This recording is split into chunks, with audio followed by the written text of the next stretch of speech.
Okay, so I'm going to give a series of PowerPoint lectures that constitute the lecture for Thursday, and then we'll do a discussion with me on Skype. I'll be in Baltimore doing what's down in the lower right of this slide. The Ecological Society of America is sponsoring Issues in Ecology document on the recovery of endangered and threatened species as part of the 40th anniversary of the Endangered Species Act, and that's the list of people who are participating in this. So what I'm going to try and go through is what the ESA says and does, how it's implemented, and thinking about the future of species level protections. So the first thing to think about is that the Endangered Species Act didn't come out of a vacuum, that we have lots of preceding wildlife laws that protected things like wanton harvesting of wildlife species. The Lacey Act, the Black Bass Act, the Migratory Bird Treaty Act, and the Migratory Bird Conservation Act. These things all prevented the overexploitation of exploited species, particularly, and also established a format for creating wildlife refuges and sanctuaries. But in 1966, there was an Endangered Species Preservation Act, and then an Endangered Species Conservation Act in 1969. There were about 70 or 80 species that were listed at that point in time, but it wasn't until 1973, late 1973, that we have the Endangered Species Act. So what did these precedents establish? It established that the federal government has an interest in regulating wildlife when it comes to international ownership and trade, even though most of the responsibility for managing species falls to states. The federal government has an interest in wildlife with respect to interstate commerce. This is where this federal laws supersede state laws, is that it's all this good neighborliness stuff, that if you're in Ohio, you shouldn't be degrading the environment of Indiana, for example. And similarly, if you are not abiding by the laws of Ohio and coming across the border from Indiana, this becomes a federal issue. States, however, own wild animals and regulate the harvest. That's why you get a state hunting license and not a federal hunting license. And that, based in English historical law, private land ownership includes ownership of the plants rooted on the property. So animals are free to come and go, and as a consequence, individual property owners do not own animals, not even the rats in their attic, but that they do own the private plants that are rooted on their property, and this creates some issues. And that these precedents also establish that ownership rules extend beyond the harvest to include endangered species. So in 1973, we have the Endangered Species Act. It charged the Secretary of the Interior with listing species as either endangered or threatened with extinction. It gave the Fish and Wildlife Service and NOAA Fisheries and the Department of Commerce authority to enforce the law. It was amended again in 78 and 92. It was targeted to come up for renewal in 1993. Renewal generally means long-term budget renewal. But there was never any other renewal of the law. The law remains on the books. It's still the Endangered Species Act. It just doesn't have a reaffirmation from Congress since 1993. And the other thing to notice about this is bills like this are aspirational in nature. What we are trying to achieve as a country, it leaves the details to the agencies. And as a consequence, people might disagree about how agencies implement things, and as a consequence, the courts have a heavy say in the application of the law. So, the basics of the law: the Secretary of Interior lists species as endangered, any species which is in danger of extinction throughout all or significant portions of its range, or threatened, any species which is likely to become endangered within the foreseeable future throughout all or a significant portion of its range. I should say that I believe that for joint jurisdictional things, like salmonids that move back and forth in freshwater and marine, the Secretary of Interior lists them. But I think things that are entirely marine, I think actually the Secretary of Commerce lists those, but I'm not entirely sure about that. So setting the tone of the ESA was important, and Congress did this. And so the Act says that to jeopardize a species is to engage in an action that reasonably would be expected directly or indirectly to reduce appreciably the likelihood of both the survival and recovery of a listed species in the wild by reducing the reproduction numbers or distribution of species. And this is later going to be used to say that protecting an endangered species doesn't just mean protecting the species, but it also means protecting its habitat. And that comes up big in the spotted owl case. This means preventing take, and in the language of the law is to harass, harm, pursue, hunt, shoot, wound, kill, trap, capture, or collect. Congress put all those words in there for a reason. They meant that they were serious about this, and the courts have interpreted that as such and have been very defensive of wildlife and wildlife habitat under the Endangered Species Act. And basically said if that's not what Congress meant, then Congress should go back and change the law. So there are sections in the ESA. Section 2 states the intent. Section 3 defines wildlife, and so this is a very curious part of the Endangered Species Act.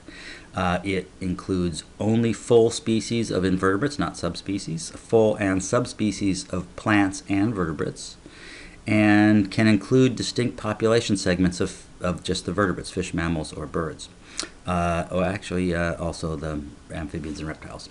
And excludes bacteria, viruses, fungi entirely from protection. So that's a rather strange thing. So this comes with, this is what the National Research Council later then said, there's really no biological justification for these distinctions. It's just what it is. But this is, to some extent, a statement by Congress that says we differentially value different kinds of species, and as a consequence may put more effort into some species than others. Okay, so you can go online and see what this endangered species list is like. Here's a screenshot from the information put up in spring of 2013 with the number of listed taxa by group in the main part of the table. The table on the left, part of it is species listed in the U.S. Foreign species are occasionally listed. You see that there's fewer of those. They're listed mostly to help enforce our participation in CITES. So they're things like rhinoceroses and elephants that have international trade restrictions. And then over on the far right, you'll see a circle, U.S. listings with active recovery plans. Grand totals 1,143 out of 1,437. One of the things that the agency got a black eye over early was not doing all of these recovery plans. It's a lot of work, but they've been working substantively to catch up on that. If you look at the history of listings, this is what it looks like. As I mentioned, in 1973, when an act was enacted, it came in with just under 100 species already. These were all birds, mammals, fishes, and a couple of other things, reptiles. And then late 1970s, you have the first invertebrate and vascular plant listings, and now you see that roughly 2/3 of the list is plants and invertebrates. So there's been a lot more listing there through time than in the other groups. In fact, mammals, birds, and fishes haven't changed all that much since the late 1970s. And what you see is a rapid increase in the rate of listing from the late 70s all the way up through the end of the Clinton administration. There was a lot of listing going on, but as you get to the end of the Clinton administration, there becomes more resistance to listing, and we go through the entire George W. Bush era without any listing whatsoever. And then with the Obama administration, the last few years, we've seen an increase in listing again. This is captured here, where you see years and the presidencies underlying them, and this kind of pattern that you see trailing off in the Clinton administration. Very little listing during George W. Bush, more listing under the Obama administration, and a kind of a pattern that Presidents Carter, Nixon, Ford, Carter, then Reagan, then Bush, then Clinton, the first year that they were in office actually had fewer listings than other years, as they got accustomed to what they're supposed to be doing. The geography of listing is very uneven, and California has a fairly high a fraction of listed species, not as many as Hawaii, but still quite a lot. Kurt Flather put this together. This is that same graph, only in a much more geographically explicit way, looking at the geography of listed species. There's a part B which has candidate species, but these are the species that are listed, and you can see that there's a very, very high density, particularly in coastal California and throughout Hawaii, but that Florida is also a hotspot for endangered species. You should note Texas. Texas is a funny place. There's not particularly high density, but they do funny things with endangered species there. A variety of people have tried to categorize what threatens endangered species. Not surprisingly, the black bars are animals and the blue bars are plants. Not surprisingly, habitat loss is the top, but invasive species and other species is pretty high up on the list. Pollution, remarkably, remains high, particularly for animals, and I think that's a lot of the aquatic animals, clams, mussels, fishes, amphibians, reptiles that live in polluted water bodies.